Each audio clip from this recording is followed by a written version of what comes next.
gun Mart TV. And in my opinion, there's lots of them about now. One of the best and most cost-effective off-the-shelf packages is without a doubt Smith & Wesson's 1522. And this little baby is mine. It's non-standard, as you can see, and that's what this video is all about, talking about the gun, what you can do with it. This is the first model with the Picatinny quad fore-end on it. The new Sport 2s have an M-lock fore-end with a lot of the furniture made by Magpul. It wasn't the most amazing looking gun, and it got criticised quite heavily, and in fact it split opinions very much. Basically, it's polymer, everything about this rifle, polymer upper and lower. What else do you need in the 2.2? Some people said it wasn't strong enough, blah blah blah, usual thing. But it was definitely, without a doubt, an ugly duckling.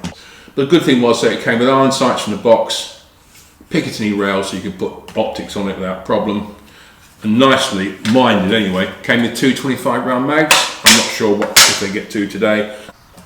The AR-15 is probably one of the most customised rifles in the Western world. So anything that fits an AR-15 will fit this. So as we'll see, I've done a lot to this rifle to make it more shootable and also more lovable. Controls of standard AR-15. Is your safety catch, safe, fire, simples, bolt release, automatic last round bolt hold open. So once the rifle's empty, boom, locks back, and as you can see, it locks open. Magazine buttons the other side. It's just by the trigger finger, so it's really easy to use. You press it, empty falls out, ready for a reload. And once you've got a full one in there, as you come up, press this button which chambers it. I have added to this a couple of things. So the trigger on the original was very standard, quite heavy, not bad, and I put in a drop-in trigger kit, and it just gives me a better pull. The other thing I've done to this is put an ambidextrous safety on it, which is always a good thing. That just sits there. It operates the same way, but it's just quite useful. What Smith have done, they've put in the standard a case deflector, which means it's a lot more left-hand shooting friendly because it does bounce the cases off quite nicely. So the pistol grip wasn't the A1 type. It didn't have a fill-in back strap, and this is not a Magpul. I've got a Magpul for it, but it just fills in there and it gives you better grip all round. I fitted panels here from Magpul. They just split in half, clip on and clip back together again, and they make it a little bit rounder and wider, but they also make it more comfortable to hold and shoot. The original gun comes with fixed but removable iron sights, so the rear sight is up all the time, so you can't fit an optic. I opted for the Magpul Embus fold down sights. The rear unit, you just press down on that catch like so, flips up, and at the rear you have a windage drum, so you can adjust the windage left and right. And if you look very carefully, the aperture is a double aperture. It folds down, you get a big hole, and you get a little hole when you flip it up. Front sight is the same. Crunch down on the lever, up she pops, and in this case the front post is adjustable for elevation. There's a little plunger you push down. You can use a tool, or I always found the tip of a FMJ 223 bullet is equally as effective. My choice initially was a Vortex 1-4x24 Viper. It's a compact little scope, easily adjustable, illuminated, with a very interesting little reticle. It's got like a sort of quarter donut, so you can frame your target, and then you've got a dot in the middle if you want to turn the illumination on, which is quite good. I put in a set of medium height QD mounts. Just clips on like so, wind it forward, and there it is. A lot of people put red dots on these things, and they are pretty good, but if you wind this down to 1 and turn the illumination on, it does the same thing. Some form of red dot. Okay, this is quite a big Leopold LCO, but it's the same sort of principle. You just wind it on and you've got your dot there, which most people like, because all you do, keep both eyes open and shoot. No, again, no parallax issues.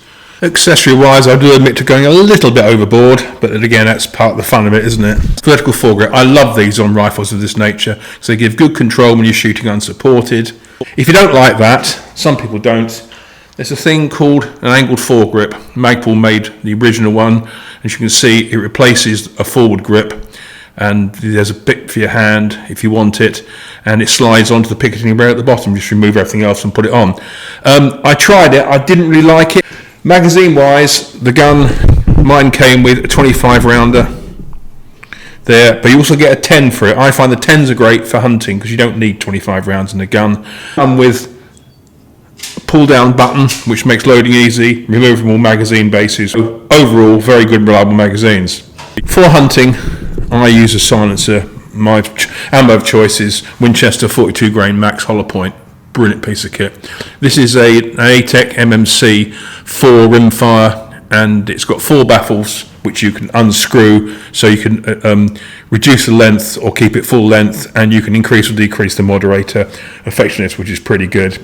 As standard, the rifles come with a bird cage flash hider. Something else I picked up again some time ago is this. What it is basically, it's designed for very short barreled 223 AR-15s, and it's like a blast deflector or hider, so a lot of the blast comes out and it doesn't come back at the shooter. You might not think it's much good for a 2.2 rimfire, and I would first agree, but when you put it on, because a lot of junk comes out with 2.2 LR case, as we all know, unburnt powder, and this tends to sort of direct it out and keep it going back from the shooter, so it's not a bad option.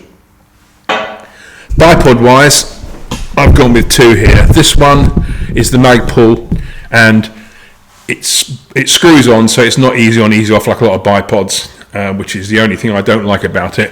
Everything else I really like. Legs are adjustable for length, and by means of this here, you get cant and you get swivel on the mount, which is great. The legs fold up when not needed, and you can position this around the other way so they fold back if you so desire. The other alternative, which again I'm quite a fan of, this is a Spartan Javelin Light bipod. It's got a fixed leg length. They come as a set with 3 different leg lengths. These are medium, you get short and you get long, and this is what they call a Piccadilly adapter. It clamps straight onto the rail, so you can put it on beam magnetic, as people know with Spartan, the attachment. It just pulls off and pulls on, so there's no buttons to press or anything like that. Also, you have cant on here by this lever. That goes left and right, and depending on how you put it in this mount, if you see, you've got traverse here, and if you turn it the other way, then it locks it in solid so you can't get traverse. Again, great bit of kit. This is a little Quellant 702 I've had for absolutely years. It's a really nice piece of kit, and in conjunction with the pistol grip, as you can see, it allows me to use my supporting hand like so, come up, press the button for the torch. Finish wise, I've opted for FDE flat dark earth, which is the popular colour for these rifles. They come in black originally, but since then Smith have offered a number of colours, including various camos like Cryptek and Muddy Girl. I just didn't like the black. I went to see Riflecraft, who do Cerakote, and they did this in FDE for me. This is the Magpul carbine stock. It's a really nice piece of work. That is your actual locking catch. As you can see, comes forward and back, locks in position, and it's reasonably solid, but it's still a bit rattly. However, click that up and it locks it in solid. It's a great piece of kit, and it stops any wobbling. Along with this, you get storage tubes along the side, which also increase the width of the comb, so you've got lots of cheek support. Down here you have a little compartment. You could put like sight adjusting tools or whatever, and it doesn't really matter, but it's there. The butt rubber pad offers a reasonable bit of shoulder adhesion and a reasonable footprint, so overall it does make for a much better butt and therefore a much better shooting position. Okay, let's see how it shoots. I've certainly got the right hat on for it. That goes in, safety's on, press the bolt release, ready to go, flip to fire.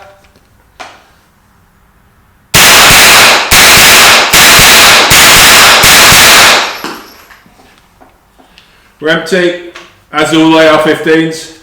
Mags drop clear, which is good. Next one in, press the bolt release again, you're there, and it's had a buttload of ammo through it. It's not too ammo fussy.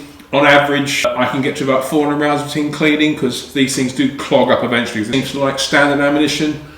No real complaints about the rifle, so it's proved very reliable. I've dressed it up because I think it looks cool, but also most of the things, not all of them, I put on here to me are very practical and functional and make the gun more shootable. There may be better ARs, 2.2 rimfire ARs about, I don't dispute that. There's some lovely custom builds I've tested, but value for money, good capacity, everything's there, easy to get hold of.